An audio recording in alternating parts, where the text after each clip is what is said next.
best thing is to pour him some VINwiki and let it kind of happen. There's a very sweet spot of inebriation. And, I think Rogan's done that too. Like he'll often get his people hired. VINwiki, check it out, folks. Yeah, VINwiki. You gotta see it. Yeah, Rogan does that too. He feels like he can get better content by lubing up. You said like the weed part. I would, if I were trying to get a good story out of someone, I would be like, don't touch the weed. No, don't even think about smoking weed right now. Let's get you a couple shots or beers or whatever is your like social lubricant of choice. Because at least me personally, like if it was like, all right, Taylor, you have to tell this story, take a giant hit of weed. I'd like it be in the middle of the story and I would be thinking that I said the previous sentence weird. And it would throw me off because I'd be like, and then I told him, fuck you. And then like in my head, I'd be like, did you say that in a weird voice? Did you say, fuck you, fuck you, fuck you, fuck you? And it's like, it wouldn't, weed is not good for storytellers. You're right. Alcohol is. You took it on the show once. I did Death by Gummy, who by the way is fucking me over. I tried to buy from them and they're not sending me shit. And they're like, have you considered going to Pound Sand? And I'm like, we can see it. It's not delivered. Yeah. They're like, yeah, fuck yourself. And so I'm calling them now, like trying to talk to a human instead of the email. But Death by Gummy, avoid them at all costs. They're fucking crooks. But there you go. And write them an email. Let them know why'd you fuck Woody over. What's their email address, Zach? Go ahead and send them one. Yeah, but anyway, weed is definitely terrible for storytelling. I was telling a story. Occasionally, somebody will show up and say, "Man, I just smoked a joint. I feel like I'm right there, ready to do it." I'm like, "This will be terrible." You just plan on going back. Finish my story. Taylor said, "I'm sure that made sense to you," and I was like, "Yeah." Maybe you guys can carry the show for the rest. Oh yeah, dude. Weed for doing a talk show is the worst. Like. The only person worse to talk to than a guy on a show, at least, who's like really fucking high on weed is someone who's just yacked out on cocaine, because they also are talking in a way that only makes sense to them. And it can be like short-term entertaining. But if you've ever been around someone who's like fucking really yacked out on coke, it's annoying as shit. They're reiterating constantly. They're not hitting punchy times in their story. They're just, they're telling it. They're going through a mental list of things they want to say as rapidly as possible because they feel that every thought is fleeting and that something else might take its space in the next second or two. So yeah, if you want stories, you're on the money. Give them a little VINwiki. Get them not too drunk, just in that. Right. That yeah, there's zone. a sweet spot. It can get real sloppy. Cocaine. I've never done it. I don't know. No, cocaine is bad. Yeah, if you've ever been around people who are really doing a lot of coke, the meme is 100% true. They're like gassing each other up and talking about prospective business ideas that don't make any sense. It's like no one wants DoorDash for pets, you fucking idiot. Like stop it. They're real verbal though, right? Like they get motor mouthy. They are, but they get motor mouthy, and it's not. It's not good content. Maybe I have a bad experience with it. Like, Kyle, have you been around people doing a bunch of coke, and do you have that same experience of it's kind of obnoxious? Yeah. Anytime someone's on like Adderall or uppers in general, it's really obnoxious. But I feel that way about alcohol. Like nothing upsets me more than trying to talk to a drunk person, a really drunk person, especially a fucking girl who's not as pretty as she thinks she is, and she's fucking drunk. All of them. I would rather like do anything than listen to that person talk one more slurred, disgusting word. I hate that more than anything. So I think I'd rather talk to a coked up person than like a sloppy drunk person. Like a little loosened up and inebriated is fine, but like a sloppy drunk person, if you're sober, a sloppy drunk person is so obnoxious. So obnoxious. Then that's fair. Like, and there is a big difference between Ed getting somebody like a couple VINwikis and someone who's sloshed like with disjointed thought processes and not finishing their story. Well, but to be fair, like a funny guy can be funny when he's sloshed. Like that's I'm talking about an unfunny. This person wasn't going to tell you a good story sober. Like I'm just saying I don't like talking to drunk people. It is annoying. They get loud. I don't like it when they touch me. like their arm on me. What the Put fuck? their arm around me, and it's like, you put your arm around my shoulders, prepare to get thrown. Like, I'll do that. That's not a thing you can do to me. You can't fucking alpha me and wrap your arms around my neck or whatever. Like that. I don't like that. Oh, I don't think that a drunk person doing that would be trying to alpha. I would think that they're like so out of it. They're like, well, clearly I'm not going to make a connection with you verbally, but if I get close, we can be physical kind of first. I'm so very much opposed to that. like now, here's my question, Taylor. All right, from a cocaine perspective, because I have not tried it either. Me either. But I am fundamentally a pretty introverted person. Like, I can drive across the country with no radio in my silence and love every second of it. Mm-hmm. But when I consider myself, for the interest that I have, to be exactly the right amount of famous, where if I go through the airport, 2 people are going to say, "Hey, are you Ed from VINwiki?" And that's awesome. And it's pleasant. If I'm at a car show, it's all of them. And it's like, we all want to, right now, I want to tell you my best car story, and I will not stop until I get to the punchline. And that's also cool because, like, it's stuff that I like and I can do. But at the end of, like, spending a day at a car show, I need to, like, be in a dark room by myself, like, have some time to recover.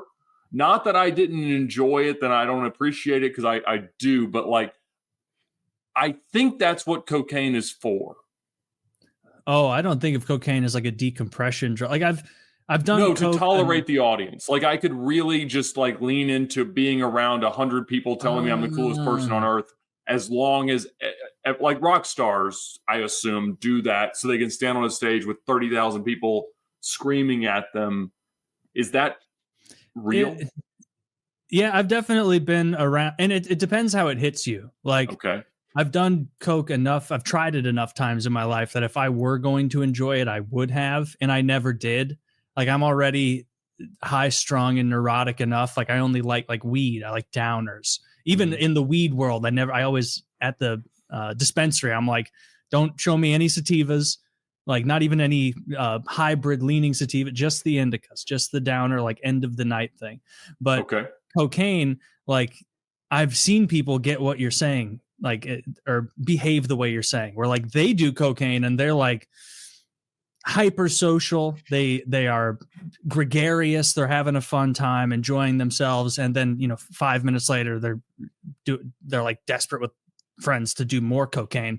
And so, like, that's where the coke train ends, is like, if you've been around people who are really, doing a lot of lines, like, they'll be high on cocaine for like 20 minutes. And then it's like, this is the truth. Most of the conversation you're going to hear around people doing cocaine is how they can possibly find more cocaine at this hour. For the vast majority of it, like, for every business idea that takes a minute, it's 5 minutes of them being like, dude, this was supposed to last us like the whole fucking night. Do you think Ben is going to respond to us this time of night? Hit him on Snapchat. I'm going to hit him too. We're going to see cocaine. Like, I have no idea. Okay. I've never bought it. I've been around people who have it, and when in Rome, but like, I've never wanted more. Having just heard you say you have no idea, I feel like I have no idea, and you have some idea. I know it's more expensive than weed. Really? $75, $100 a gram. But, like, my level of knowledge for coke is so low that, like, I don't even know how many lines a gram is. Isn't it inflation proof? Isn't that a thing, that there is never an increase in price of cocaine? Apparently, you can tell if you've gotten bad cocaine because you're going to have to take a shit badly because they cut it with baby laxative. Yeah. So if you are doing big PSA to everybody out there, if you're doing cocaine and you have to poop, you're snorting baby laxative. Think about how much baby laxative you would have to snort, pure baby laxative, to get diarrhea. I'm thinking this might be an urban legend. Because just think about it. You don't put it in a baby's nose. If I told you, Taylor, you have to snort as much pure baby laxative I wouldn't want until you get diarrhea, you'd be making line after line. You'd be like, I don't know. I'm not feeling anything. Like, there's no way that's true. That's just what I've heard, and it's possible. Out in my head, yeah. Yeah, it's possible Well, that's wrong, but But I'm you pretty don't give sure it to it the might be baby very in the nose. yes. Don't you tell me So- how to parent. Don't you? My kid's gonna be cool, dude. There's a reason they don't give you cocaine pills or syrup because it You can only smoke works it. if it goes to your brain, right? Yeah. Oh no, So- you can eat it. You can eat it. You rub it. You can rub it on your gums. You do whatever you want with cocaine. It's a hell of a drug. You inject it. I've heard that. It's a hell of a drug. It is. Yeah. Wow. No, I've never enjoyed cocaine. I thought it was like weak compared to Adderall, which I can get a prescription from my doctor for, and they'll give me a Yeah. whole bottle of amphetamine salts. I think And cocaine's the most overrated drug on earth. super At least overrated. of what I've tried, it's far and away which I'm not like a connoisseur. There's a ton I haven't done. but Amphetamines it's- are way better. Oversold the scariness of it because as a child in like elementary school, they made cocaine sound like it was probably the big whopper of evil drugs. Now it's all meth and Yep. what's the other one? Meth and Fentanyl. Fentanyl, opium maybe? or like opiates. I think opium is the other one I was Yeah. searching for. Like the opiate family and the meth family, assuming they're different. Heroin, Black tar that's the heroin. scary stuff. But cocaine was pitched to me as super dangerous, and I'm not sure it is. I don't know how Not at dangerous all. like the OD and stuff possibility with cocaine is. I know it's not even close to like pills and ODs on stuff like opiates. What's But I also like I can see how people like it was never for me. Like I never have enjoyed uppers other than ecstasy, and that was at concerts and in college, and I enjoyed that. But like I have seen friends like go into evenings like, I think I'm gonna have some beers and we're maybe we'll just chill, and then someone brings Coke, and then it's like a feverish desire to keep that going where like they run through whatever amount of grams they have, and then it's like you can't even have hey, what do you think about the Blues GM or whatever inane conversation you have when you're hanging out drinking, and then they'll be like not even able to bandy it back with you because they're so invested in more cocaine. Just that's all they can think about when they're doing that like, and it's just how you're wired. invested Like, addiction lasts past the night. No, I don't think you're it's not going to as do coke. intense. You're not going to get Like, addicted to cocaine in one night. You'd have to be I- rich to be doing it every day. Yeah, like I think there are drugs that you can get addicted to maybe the first time. Like I think heroin maybe. It just seems I think that's like up there as the most addictive. It seems like so morphine. addictive, and it seems wonderful. Like when you see people do Mhm. heroin, they're in ecstasy. They're so like purely relaxed and in this other place. Like they're on like a dirty Philadelphia street, and they're as happy as they've ever been because they've just had a little bit of an opiate. So it's got to be great. To add to what you're saying, I read this thing. It was from a Redditor about what it's like to do heroin.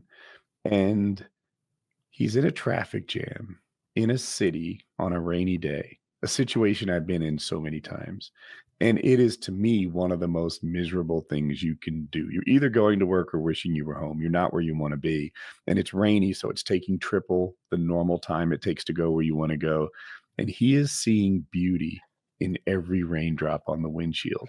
And it was like, something about that resonated with me. Like if you turn that dreadful experience into something you're enjoying, then it makes you like the DMV at this rate. Like, and that, I don't know, it seemed powerful, too powerful. The ones the doctor prescribes, because the nature of it, like having more availability, lasting for months, weeks to months, I can see how people get addicted to it.